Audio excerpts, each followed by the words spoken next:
বাংলাদেশের সামনে আজ ইতিহাস তৈরির হাতছানি।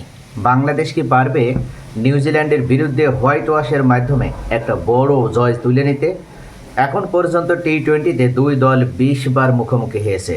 তার ভিতরে 16টি ম্যাচে জয়লাভ করেছে নিউজিল্যান্ড এবং বাংলাদেশের জয় মাত্র 4টি। কিন্তু এরপরও বাংলাদেশ নাকি আজকের ম্যাচে তারা শক্তিশালী অবস্থানে রয়েছে। একটাই কারণে, নিউজিল্যান্ড তাদের প্রধান টিম, প্রধান একাদশ এবারে এই সফরে পাঠায়নি। টি-20 তো বাদই দিলাম, ওয়ানডেতে বাংলাদেশটাই টেনে টুনে জয় পেয়েছে, অর্থাৎ 2-1 ব্যবধানে, যেখানে নিউজিল্যান্ডের বি টিম এটা। নিউজিল্যান্ডের নিয়মিত একাদশে যারা খেলে তাদের একজনও নেই, অথচ সেই দলের বিরুদ্ধে বাংলাদেশকে জিততে হয়েছে এমন একটা কঠিন পরিস্থিতি তৈরি করে। এবার টি-20 সিরিজ শুরু হচ্ছে। এই টি-20 সিরিজেও কি তাহলে বাংলাদেশ নিউজিল্যান্ডকে হারাতে পারবে, নাকি তারা আবার নিউজিল্যান্ডের কাছে পরাজিত হয়ে লজ্জা উপহার দেবে?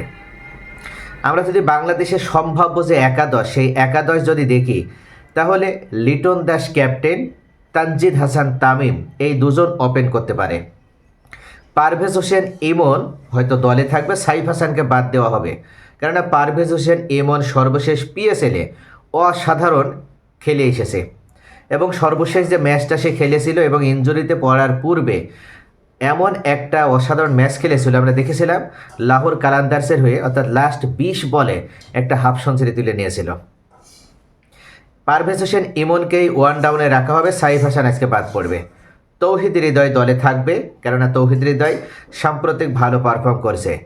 নুরুল হাসান সোহানকে দলে নেওয়া হবে, মিরাজ থাকবে। কিন্তু শামীম হোসেন পাটোয়ারি নাকি আফিফ হোসেন, এই জায়গাটায় একটা সমস্যা তৈরি হবে। তবে আফিফ হোসেনকে দলে জায়গা দেওয়া হবে না, শামীম হোসেনকেই দলে জায়গা দেওয়া হবে, এমনটাই ধারণা করা হচ্ছে। রিশাদ ফিরে এসেছে, নাসুম আহমেদ থাকবে, শরীফুল ইসলাম থাকবে, তানজিম সাকিব অথবা রিপন মণ্ডল। এবারে হয়তো প্রথম রিপন মণ্ডল তার ডেবিউ হতে যাচ্ছে। কিন্তু আরও একটা গুরুত্বপূর্ণ বিষয়, যদি আমরা সাকলাইন সজীবকে দেখি, এই সাকলাইন একই সাথে যেমন সে ব্যাটিং করতে পারে, ঠিক তেমনই সে বোলিং করতে পারে, আবার ফিল্ডিংয়ের দিক থেকেও কিন্তু সে অসাধারণ। যদি তাকে দলে জায়গা দেওয়া হয়, তাহলে শামীম হোসেন, আফিফ কাউকেই সুযোগ দেওয়া হবে না। সর্বশেষ আন্ডার-19 এই সাকলাইন যে অসাধারণ ব্যাটিং করেছে, অসাধারণ বোলিং করেছে, এমনকি আপনার এশিয়া কাপেও যে অসাধারণ ব্যাটিং বোলিং করেছে, তাতে করে ইমার্জিং এশিয়া কাপে যেভাবে তার নিজেকে চিনিয়ে দিয়েছে, সাকলাইন সজীবের ডেবিউ হতে যাচ্ছে আজকে।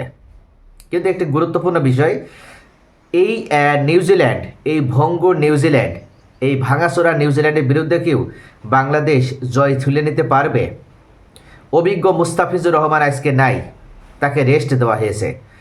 এখানেই অনেকের মধ্যে প্রশ্ন তৈরি হচ্ছে, গুরুত্বপূর্ণ একটা ম্যাচ, সেখানে মুস্তাফিজুরকে কেন রেস্ট দেওয়া হলো?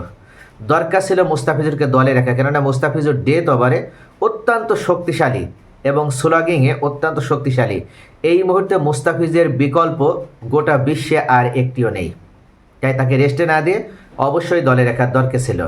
নিউজিল্যান্ডে যে একাদশ, সেখানে নিয়মিত একাদশে থাকে এমন একজনও নাই, অর্থাৎ সম্পূর্ণ একটা অনভিজ্ঞ দল বাংলাদেশ পাচ্ছে।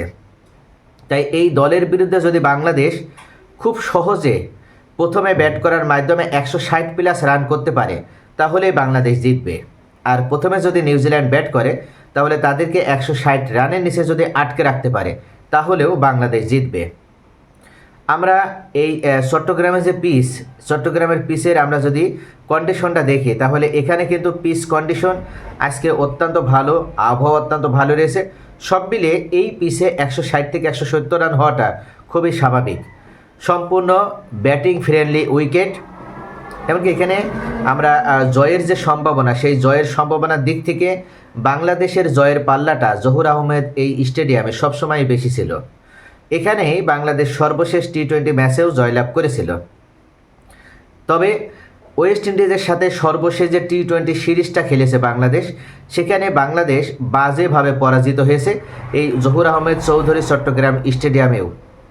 এমনকি ওয়েস্ট ইন্ডিজের সাথে বাংলাদেশ সম্পূর্ণভাবে হোয়াইট ওয়াশ হয়েছিল টি-20 আপনার সিরিজে, এবং সেখানে বাংলাদেশ কোনোভাবে এই চট্টগ্রামের ম্যাচেও বা চট্টগ্রামের ইনিংসেও নিজেদেরকে মেলে ধরতে সক্ষম হয়নি। একমাত্র জেসন হোল্ডার ওয়েস্ট ইন্ডিজের এই ক্রিকেটার তার অসাধারণ পারফরম্যান্সের সামনে বাংলাদেশ দুমড়ে মুচড়ে পড়ে। তবে যেহেতু ওয়েস্ট ইন্ডিজের মূল দল সেবার এসেছিল আর এবার বাংলাদেশে সফরে এসেছে নিউজিল্যান্ডের একেবারে খর্ব অর্থাৎ এ দলের থেকেও দুর্বল একটি দল, তাই এই দলের সাথে বাংলাদেশ যদি ভালো ফাইট দিতে পারে, আত্মবিশ্বাসের সাথে খেলতে পারে, তাহলে বাংলাদেশ অবশ্যই জয় তুলে নিতে পারবে। কিন্তু বাংলাদেশের কপালে চিন্তার ভাঁজ তৈরি হচ্ছে ও'রোর্কের কারণে। সর্বশেষ ওয়ানডেতে ও'রোর্কে প্রথম স্পেলেই যেভাবে পরপর 3টি উইকেট তুলে নিয়েছিল, যদি টি-20তেও সে তার এই ফর্ম ধরে রাখতে পারে, তাহলে বাংলাদেশের জন্য অবশ্যই ও'রোর্কের সামনে মোকাবেলা করা কঠিন হবে, চ্যালেঞ্জের হবে। এখন দেখার বিষয় যে আজকের ম্যাচে সত্যিকার অর্থে বাংলাদেশ শেষ পর্যন্ত জয় তুলে নিতে পারে কিনা। আমার প্রেডিকশনে আমি বাংলাদেশকে অবশ্যই 55%-এ এগিয়ে রাখছি এবং নিউজিল্যান্ডের 45%।